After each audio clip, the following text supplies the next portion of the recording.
They say small towns never change, but Ridgeway proved that sometimes things stay the same because something wants them to. The locals still whisper about the fire that burnt through the old diner before GrillStop was built. Most think it's just folklore. Tyler Reeves didn't. Not after what happened on his midnight shift. Ridgeway, Pennsylvania was one of those forgotten towns. Half the shops were boarded up and the rest closed by 9. The only place still open after midnight was the all-night GrillStop that sat off Highway 17, its neon sign humming against the black sky like a dying insect. Tyler had worked there 6 months pulling graveyard shifts because no one else wanted them. He told himself it was temporary, a pit stop until he figured his life out. College had drained him, debt had buried him, and after his mother's death, his father drowned himself in whiskey instead of grief. Ridgeway felt like a reset button, until the town began to feel too still, too silent, like it was holding its breath. His manager, Greg Dalton, was a heavy-set man with a limp and a nervous smile that never quite reached his eyes. On Tyler's first day, Greg handed him the keys and gave a lazy tour of the place. "Easy shift," he said, tapping ash from his cigarette. "Clean up.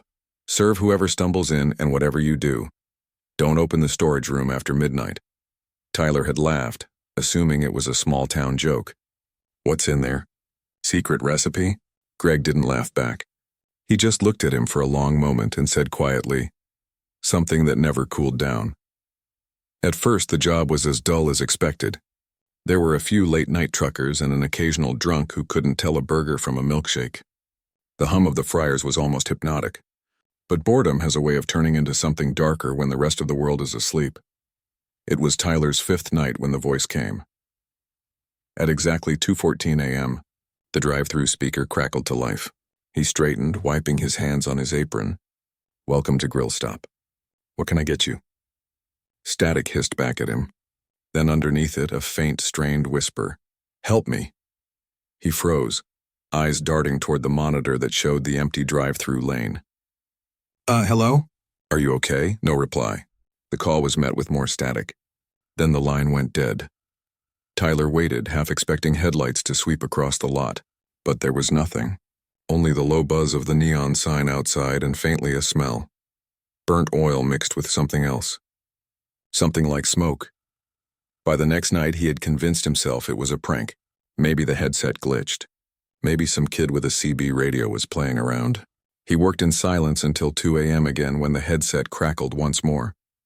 "Welcome to GrillStop," he said, voice tight. A whisper bled through, clearer this time. "Please, don't leave me here." The hair on the back of his neck lifted. His eyes shot to the monitor and froze. Someone stood near the dumpsters. The individual in question was a young girl.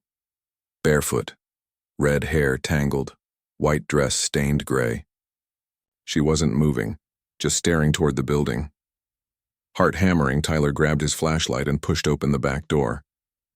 The cold hit him like a slap. The smell of smoke again, faint but sharp.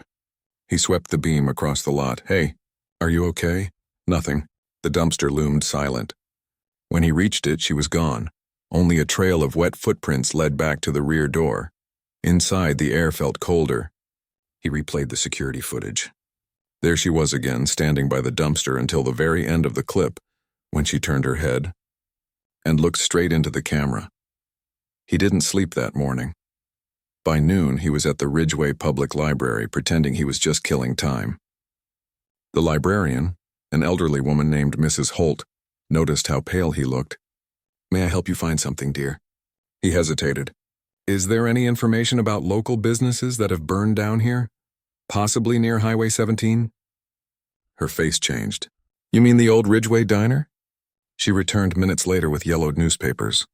The headline read, "Tragedy strikes Ridgeway Diner, 3 dead in devastating fire." He skimmed the details, an electrical fault in a fryer around 2 a.m., a blaze that consumed the building within minutes. A cook, a mother, and her daughter had been trapped. The daughter's name was Wendy, 8 years old. Witnesses claimed to hear her screaming from the freezer, but no one could reach her. Tyler's stomach turned as he read the date, March 3rd, 1985. That night, the whispers didn't come at 2:14, they came earlier. At 1:47 a.m., the fryers turned on by themselves. Oil bubbled. The temperature gauge flickered red. The air grew thick, greasy, and wrong. Then came the footsteps, slow, wet, deliberate, across the tile floor behind him. He followed the sound toward the back, heart pounding. The smell of burnt grease gave way to something colder, metallic. The storage room door, the one Greg told him never to open, was coated in frost. His hand trembled as he pushed it open. Inside, the temperature plunged. The walls were rimmed with ice, the lights dimmed to a ghostly blue. And in the corner stood the little girl. Her hair was matted, her skin ash pale. The hem of her dress was charred black. "Why didn't you save me?" she whispered. The words were soft, but they struck like a scream. Tyler stumbled back, slamming the door. When he dared to look again, the frost was gone. The room was ordinary. Empty shelves, mops, and buckets. But the air still smelled of smoke. He didn't last the night. He locked up and drove until sunrise, parking by the lake just to breathe. But the image stayed with him. Those hollow eyes, that question. By morning, he couldn't take it anymore. He found Greg outside smoking behind the dumpster in the same spot as always. "What's going on here?" Tyler demanded. Greg's hand shook as he lit another cigarette. "You saw her. Who is she?" "I used to work at the diner that burnt down. I was the one who locked the freezer that night." He looked up, eyes watery. "I thought it was empty." Tyler's voice cracked. "She's haunting this place because of you." Greg shook his head. "Not just me. Anyone who stays past midnight. She doesn't want help, kid. She wants someone to share what she felt, trapped, forgotten." Tyler tried to quit, but jobs were scarce and debts weren't concerned about ghosts. So he came back. His last shift began like the others, quiet, hollow, waiting.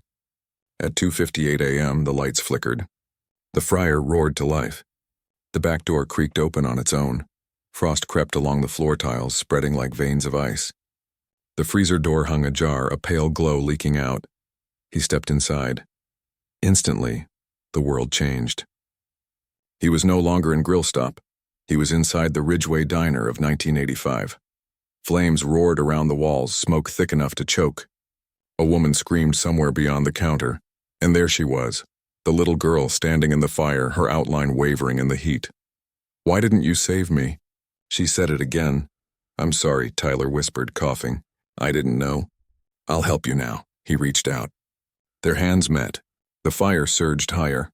The world dissolved in a blinding light. When Tyler opened his eyes, he was lying outside in the parking lot. The dawn light was cold. The building behind him was silent, untouched. He staggered to his feet and looked through the window. Inside, everything was exactly as it had been. Except for the fryer, it was melted, warped into the counter as if it had been burning for hours. He quit that morning. But Ridgeway didn't care. GrillStop closed within a week. Months later, a new franchise tried to open on the same lot. On their first night of operation, an employee cleaning the back room found a Polaroid pinned to the wall. A young girl with red hair stared into the lens. The picture was old, the edges scorched. On the back, written in grease pencil, were 3 words: "Stay out." After midnight. They say the lot's been empty ever since, but if you drive by at 2:14 a.m., sometimes you'll hear the drive-through headset crackle. Just once through the static. "Welcome to GrillStop. Can you please help me?"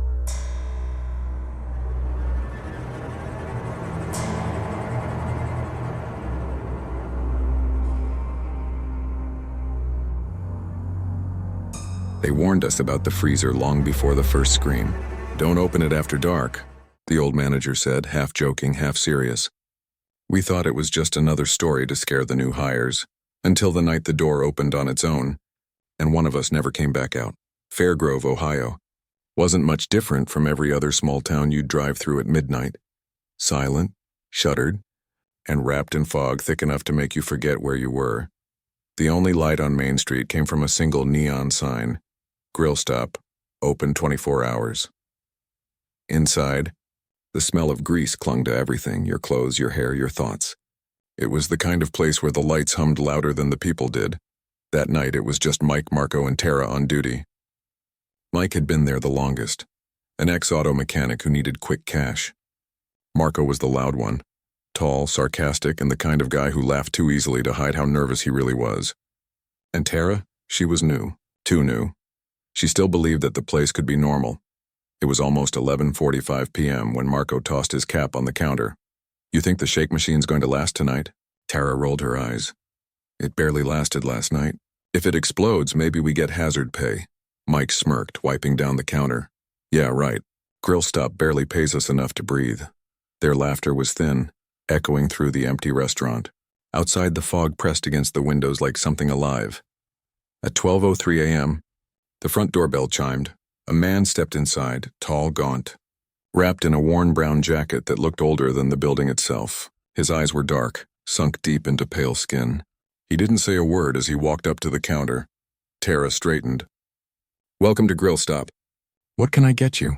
The man's voice was quiet, like it had traveled a long way to get there. "Just coffee." She poured the cup and slid it across. Their hands brushed. His skin was ice cold. Mike noticed the twitch in Tara's hand. "Everything good?" She nodded, but her face was pale. The man took his coffee and sat in the far corner near the window. He didn't move. Didn't sip. He simply gazed into the darkness.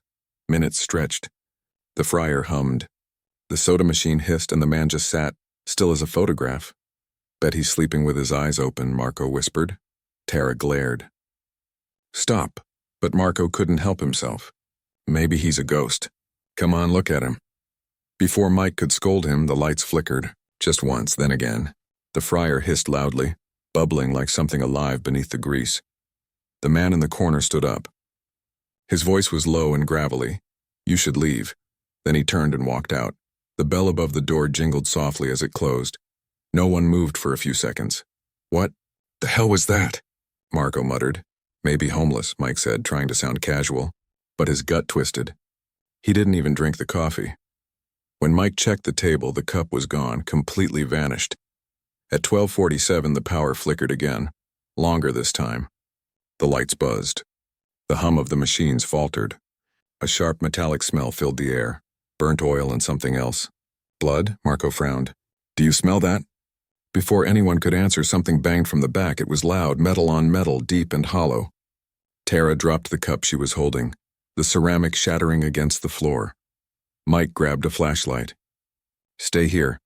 Marco followed him anyway, armed with a spatula like it was a sword. "If this is some rat, I swear." The hallway behind the counter was colder. Their breath fogged in front of them. The freezer door was slightly open. A soft mist curled out across the tiles. Marco stopped. "Did anyone leave that open?" Tara's voice trembled from behind. "No, I checked it before closing." Mike's flashlight beam trembled over the door handle. Frost glittered on the steel. "The compressor must have kicked wrong," he muttered, but even he didn't believe it. "Let's just shut it," Marco said, stepping forward. "Wait," Tara whispered. "Listen." From inside came a faint scratching. A slow, dragging sound followed. Mike's throat went dry. "Who's in there?" No answer. Just the scrape of metal, like someone dragging nails across the shelves. "All right," Marco said, jaw tight. "Enough of this." He grabbed the handle and yanked the door open. A rush of freezing air burst out, stinging their faces. The flashlight beam cut through the mist and landed on a shape at the far end. A jacket. Brown. Old. It was the same brown coat that the man had worn. It hung neatly from a hook inside the freezer. The shelves were empty. No boxes, no crates, just that jacket swaying slightly as if something invisible had brushed past it. Marco frowned. He must have, before he could finish, his breath hitched. "Do you feel that?" The temperature plunged. Frost crept up the walls, coating everything in thin white ice. And then the light died. The darkness inside the freezer was absolute. Only the sound of shallow breathing filled the space, 3 people holding their fear between them. Then, one more. Sound. Footsteps. The sound came from inside the freezer, slow, wet, getting closer. Tara screamed. Mike swung the flashlight frantically, catching a glimpse of a face behind the mist. Gray skin stretched tight over bone, lips blue, eyes sunken, but alive. "The man from earlier, get out!" Mike yelled. They bolted. Marco slammed the freezer door shut and locked it. The handle was rimed with frost by the time he stepped back. But from inside came a knock. Then another. 3 slow knocks echoed through the room, then silence. No one spoke. They grabbed their coats and ran. Outside, the fog had thickened. It swallowed the parking lot whole. Marco turned to look back and saw a shadow standing behind the window.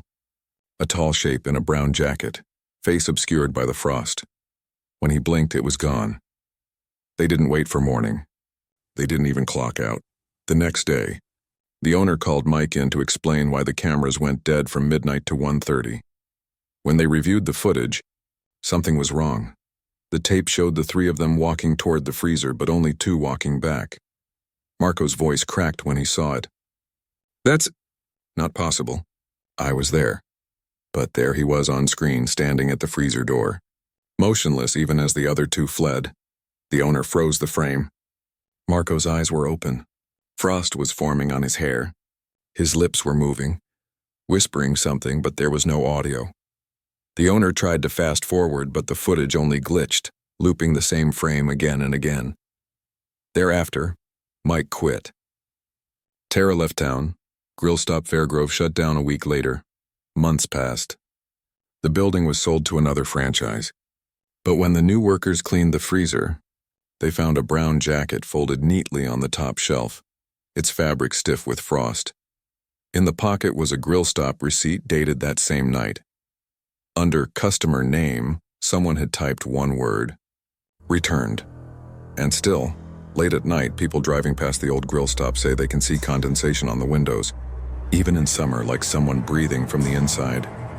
Sometimes, if you listen closely, you can hear the faint knock of frozen hands from within. 3 slow knocks, then silence.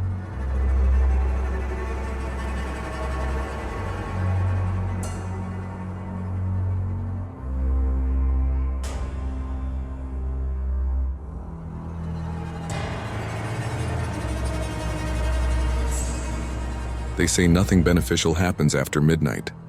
But if you ask the night drivers in Southbridge, they'll tell you the real cutoff is 2 a.m., the minute the headset at GrillStop starts answering you before you speak. The night I learned that, I only wanted a hot meal to stay awake. I drove away with something else, a voice that followed me home. I'd been running courier routes for 14 hours, weaving through industrial streets that never bothered with street lamps. Southbridge is the kind of city where the factories never really die. They just blink slower. By 1:53 a.m., my hands were shaking on the steering wheel. I needed something warm, some salty. The only place lit up like people remembered existed was the GrillStop on Arbor Lane, a squat brick building with a humming sign and a drive-through lane that looked like it was drawn with a ruler.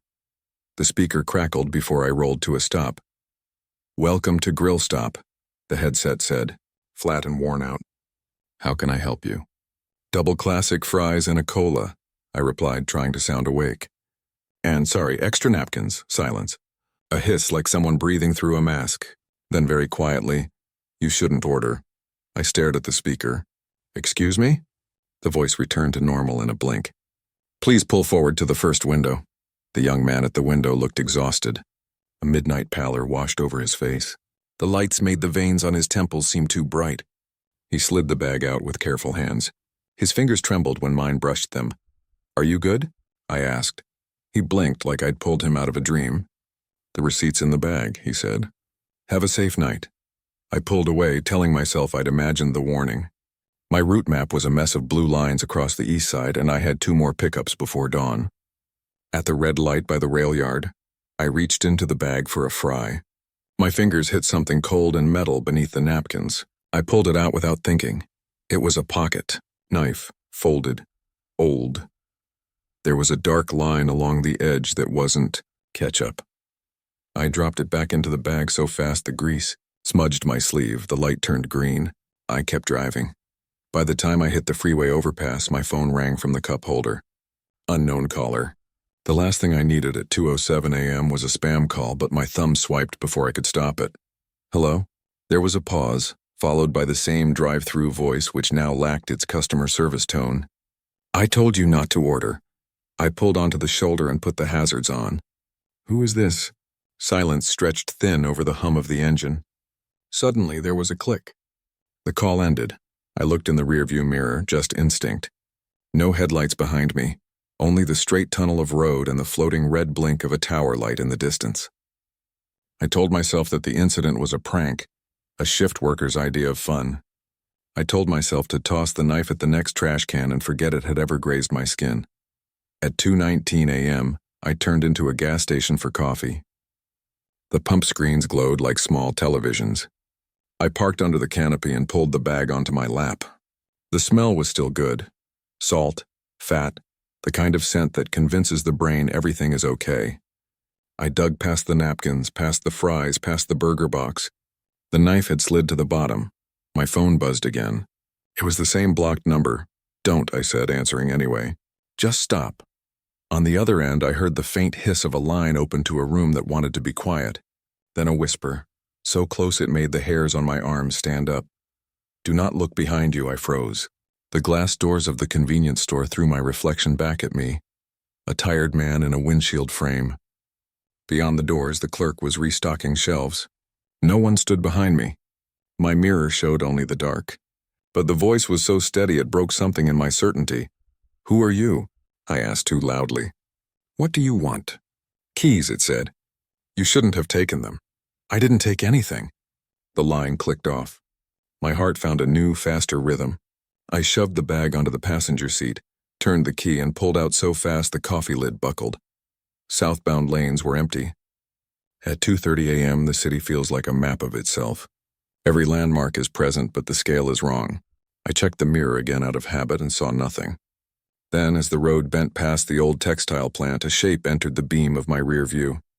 A person on the road's edge walking quickly. Just some night walkers, I told myself. But the figure cut across the shoulder and stepped into the lane, straightening like it was pivoting to face me. I accelerated. The figure stayed level with my window, though there was no sidewalk, no parallel road. It didn't make sense. I glanced left. Nothing but chain links and kudzu. "Stop it," I told the empty car. The sound of my voice steadied me in the shallow way all noise does. "Stop it." "Keep driving." I took the next turn sharper than I should have, tires complaining. When the road straightened, my mirror was empty. It stayed empty until I pulled into my apartment complex, a hollow square with a courtyard that never quite felt welcoming. I parked, took the bag, and walked upstairs to my door, refusing to look over the railing. Inside, I locked the deadbolt and slid the chain. The kitchen light came on with a soft pop. I set the bag on the table and told myself to eat before the food turned to rubber. I reached in and pulled out the burger. Beneath the box, something crinkled. The receipt. The letters had bled a little in the grease, but the timestamp was clear. 2:01 a.m. Under customer name, the line was blank. On the empty line, someone had written in blocky print, "Don't open, I didn't intend to open the knife." I really didn't. But the mind has a way of gravitating to what it fears. I took it out. Its weight was wrong for something tiny. My thumb found the notch and eased the blade free. It clicked into place, a precise little sound that cut the kitchen's hum in half. There were markings on the handle, initials maybe, long faded. Along the spine there was a shallow notch, suggesting that someone had used it to pry open a lid and had slipped. It was a common thing. That was the trouble. There are 100 stores similar to GrillStop and 1,000 knives like this one, except this one had sat in the dark at 2:01 a.m., pushed into a bag by a trembling hand. My phone buzzed again. I would rather not look. I did anyway. A new text from an unknown number. "Look outside." I stood in the dark of my living room, phone cold against my palm. The curtains were a thin fabric, the kind that glows when the outside light is wrong. I pinched the edge and drew it an inch to the side. The parking lot lives in sodium orange. My car sat angled under the light, a glint along the roof like a thread. On the opposite curb, beyond the shadow of the big oak, someone stood. Not moving, not checking a phone or a watch.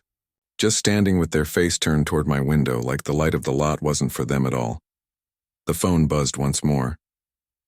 "Check your door." I didn't want to. Even now, as I recount this moment, I can feel the weight of that choice. But I set the knife on the table and walked to the door, the chain held taut between metal and wood. I looked through the peephole. At first, all I saw was my own warped hallway. Then a shape moved into view. Close, too close, the peephole turning features into a fisheye portrait. Pale skin, eyes wide, not blinking. The young man was wearing a GrillStop cap. The young man was the same one I had seen from the window. My voice came out smaller than I expected. "You can't be here." The door shook once politely. The door trembled again, this time with greater intensity. "Please," he said from the other side. "Let me in." His voice was wrong in a way I can't quite name. It sounded like itself but hollowed out, like it had been recorded and played back a second later. I backed away without meaning to, the chain clicking softly as it drew tight. "I'll call the police." He paused. When he spoke again, his words were the same as those from the headset at 2:01 a.m., only now I could feel the breath behind them. "I told you not to order." The knob turned left, then right. The chain held. The door eased inward as far as it could and then stopped. Through the gap, the edge of his uniform appeared. Something slid through and landed with a small metallic tap. A key ring. For a heartbeat, I thought he was returning something to me. My mind wanted to believe there had been a simple mistake, that somewhere a locker was empty because I had taken the wrong bag. Then I saw the tag, the small plastic fob with the number printed in black. 17. The number matched the hook behind the GrillStop's back counter. These weren't my keys. They were theirs. He waited just beyond the door like a person waiting for a decision they already know the answer to. "Why?" I asked, and I hated how it sounded. A child's question in a grown man's mouth. "You opened it," he said. "What?"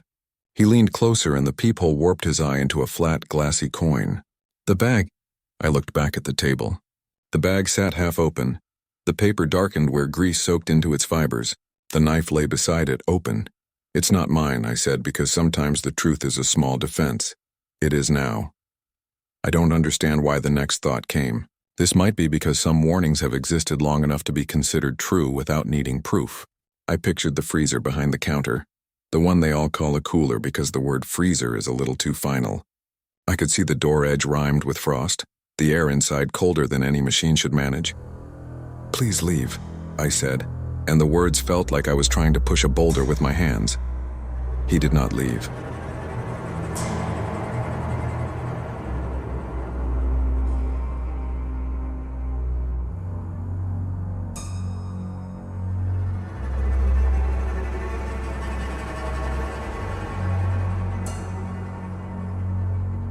They say every city has one block that refuses to change. In Manhattan, that's West 42nd between 9th and 10th, a single strip where the streetlights buzz too loud and the windows never stay clean.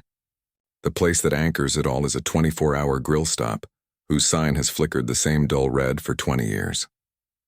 They call it the never closed. Most people see it as comfort. The ones who've worked the night shift know better.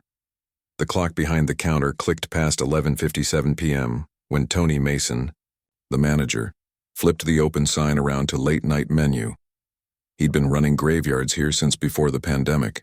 His knees ached, his patience thinner than the paper cups stacked beside the shake machine. 2 more hours, he muttered. "Then I'm done for good." Across the grill line, Lena Ortiz tucked stray hair beneath her visor. She was 23, working nights to pay off classes she no longer attended. Her earbuds dangled silent. The playlist that used to drown out the hum of the fridges had died days ago. The third member of the shift, Jake, a delivery driver who slept more at the counter than in his van, leaned against the soda machine scrolling through his phone. "Did you hear about the woman who went missing?" he asked. "The one from the deli 2 blocks down?" Tony didn't look up. "People go missing in this city every week." "Yeah, but cops found her apron. Inside a freezer," Lena frowned. "That's gross, Jake," he smirked. "Just saying."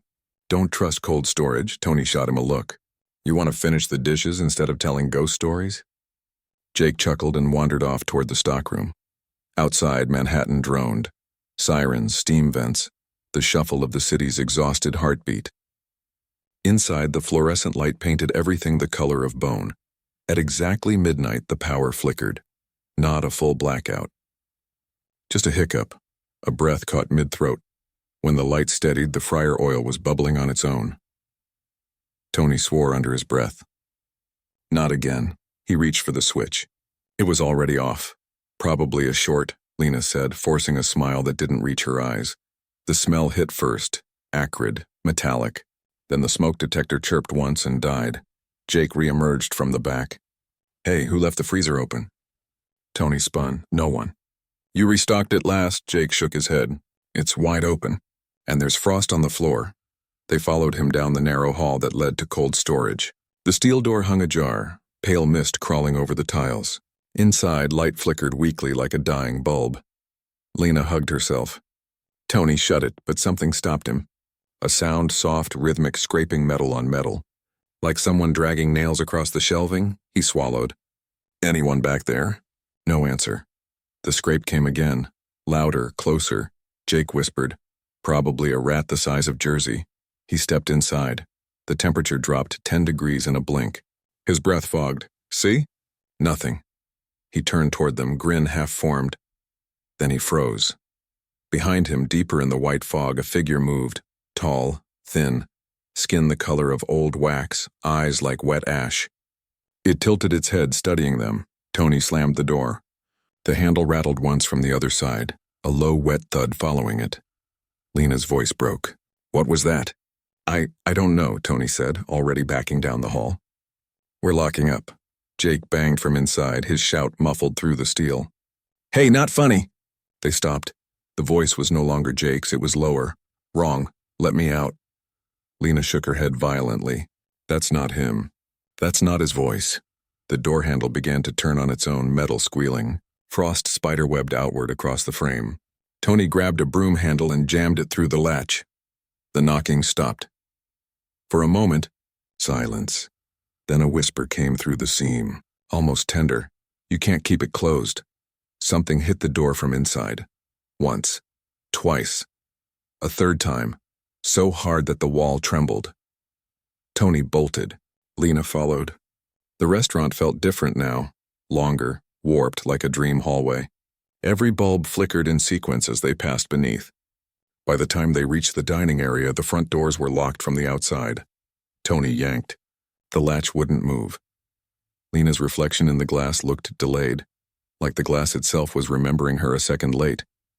"What's happening?" she gasped. Tony grabbed the cordless phone behind the counter. Dead. Even the dial tone had been scraped clean. From the kitchen came the hiss of the fryer again, and another smell. Not grease this time. Rot, burned meat, and damp metal. When they turned back toward the hallway, Jake was standing there. At least, his shape was there. His uniform was soaked, his hair clumped with ice. Frost glittered on his eyelashes. His lips moved, but no breath came out. "Jake?" Lena whispered. He blinked once, slow and mechanical. He then flashed a broad smile. "She's still hungry," he said. Tony grabbed Lena's arm. "We're leaving now." They ran for the service exit in the back, but where the door should have been was a solid wall of concrete, smooth as if it had never held a door at all. Tony's chest tightened. He turned. The dining room lights were dimming one by one, moving toward them like eyes closing.